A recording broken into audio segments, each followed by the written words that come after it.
ओम नमः शिवाय। प्रिय भक्तों, आज की कथा में आप जानेंगे कि क्या संतान आती है पिछले जन्मों का हिसाब चुकाने।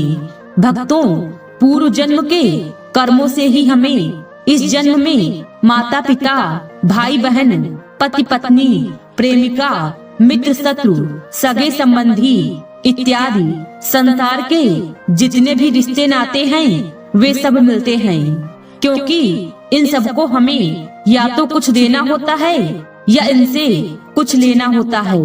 वैसे ही संतान के रूप में हमारा कोई पूर्व जन्म का संबंधी आकर जन्म लेता है, जिसे कि शास्त्र में 4 प्रकार का बताया गया है।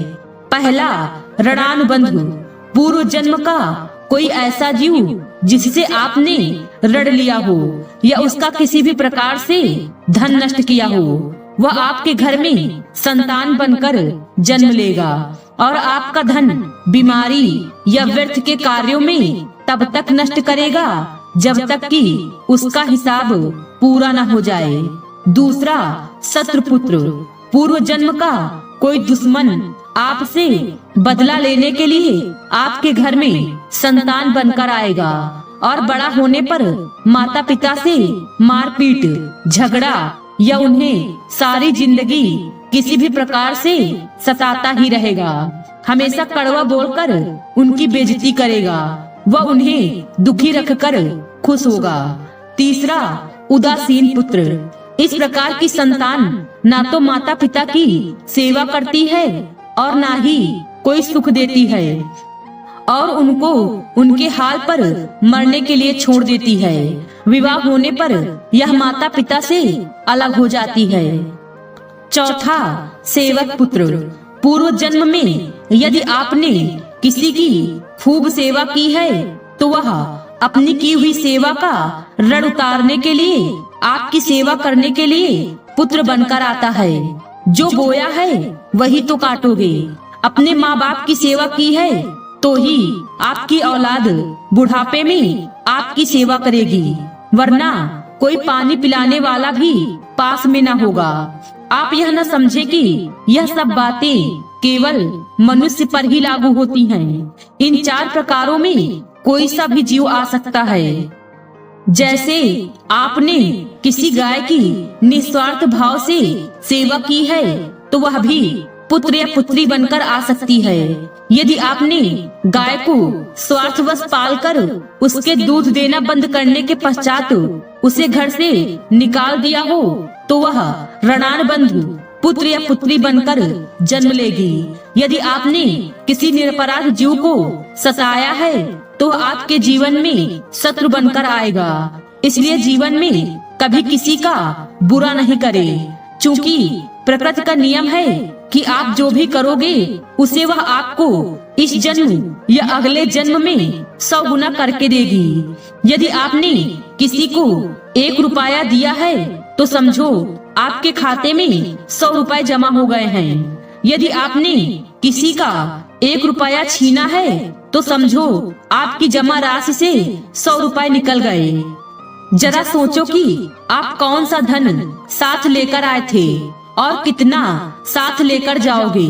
जो चले गए वे कितना सोना चांदी साथ ले गए। मरने पर जो सोना चांदी धन दौलत बैंक में पड़ा रह गया, समझो वह व्यर्थ ही कमाया। औलाद अगर अच्छी और लायक है तो उसके लिए कुछ भी छोड़कर जाने की जरूरत नहीं, खुद ही खा कमा लेगा।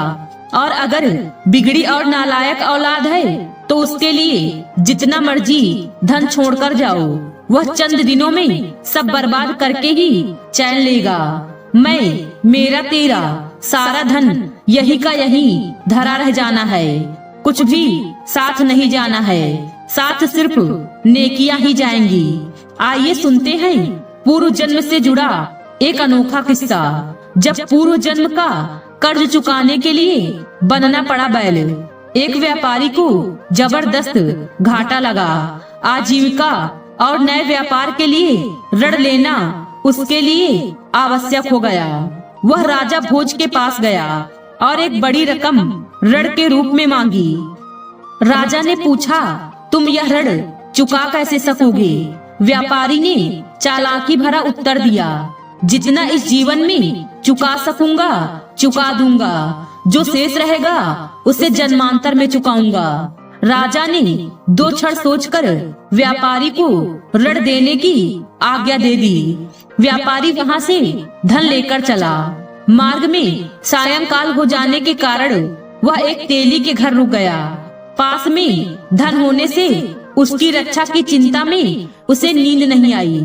पशुभाषा समझने के कारण उसने तेली के बैलों को परस्पर बातें करते सुना।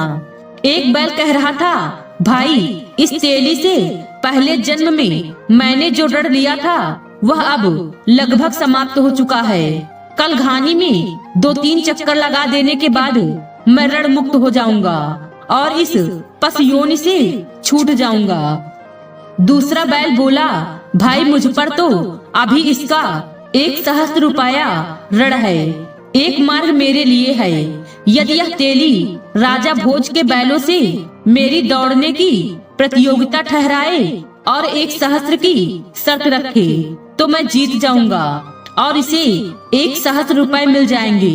व्यापारी ने देखा कि अगले दिन 3 चक्कर लगाने के बाद पहला बैल मर गया।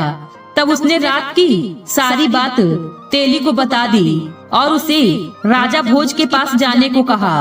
प्रतियोगिता होने पर सचमुच में दूसरा बैल विजेता बना और तेली को 1,000 रुपए दिलवाकर वह भी मृत्यु को प्राप्त हुआ।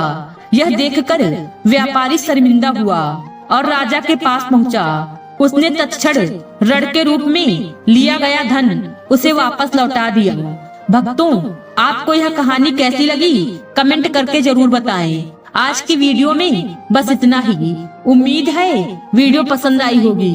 इस वीडियो में बोलते समय कोई त्रुटि हुई हो तो क्षमा करें। वीडियो पसंद आई हो तो वीडियो को लाइक और शेयर करें और चैनल को सब्सक्राइब कर दें और कमेंट बॉक्स में हर हर महादेव लिखना बिल्कुल न भूलें। मिलते हैं अगले वीडियो में। खुश रहिए और खुशियाँ बांटते रहिए। हर हर महादेव।